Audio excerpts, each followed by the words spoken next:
My name is Emilio Romero. Painting to me is a meditative experience that is linked to my family and land back home in Guatemala.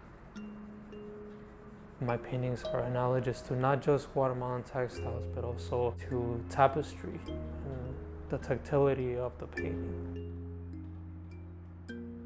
And they're based on abstract elements of thought and what I come across every day. I've been living here in Jersey City for almost all my life now, and I travel back and forth to Guatemala to visit my family. I loved drawing and painting, and I wanted to pursue that even more. I applied to Rutgers University, so that's when it all began, and it gave me that opportunity to maximize my abilities as an artist and understanding of the art world and history. I was making these sceneries of Guatemalan landscapes. Later on, I think in my second year, that's when we learned about abstractionists.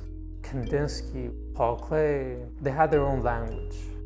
I think that was important to have as a painter. How can you translate a medium into your own language? I think that's one of the most difficult things an artist can do.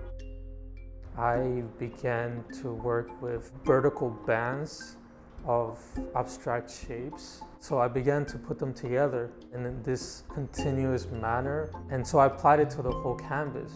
I realized they were analogous to weaving. I wanted to keep painting when that happened. I did more research on Guatemalan tapestry and textiles. During the Mayan civilization, the weavers were representing the things around them. The mountains, the chickens, the roosters, things like that. They weave the things that they saw into the tapestry. I pay attention to the things around me, so it's color, it's what do you see when you wake up. The meditation starts when making the drawings. It's part of this paying attention to what's happening every day. I begin with a structure. It's what am I thinking of? What do I see? And so I weave lines and then I create forms. I draw a form and I repeat it, and I'm able to visualize the entirety of the painting, not necessarily the whole thing. You have a glimpse of where it's going. The drawings give me the opportunity to find the answer to a painting.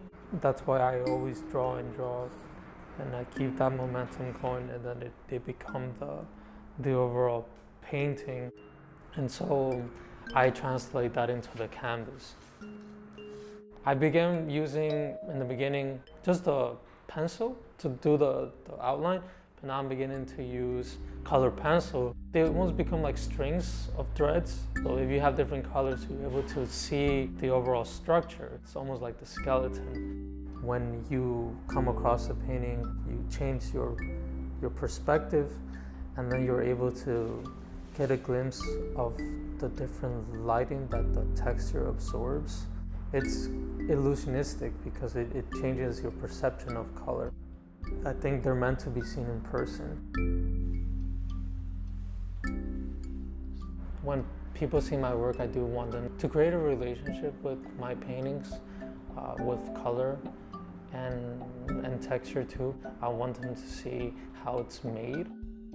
The newest work is more vulnerable. In a sense, they are looking deeper into a more dimensional space.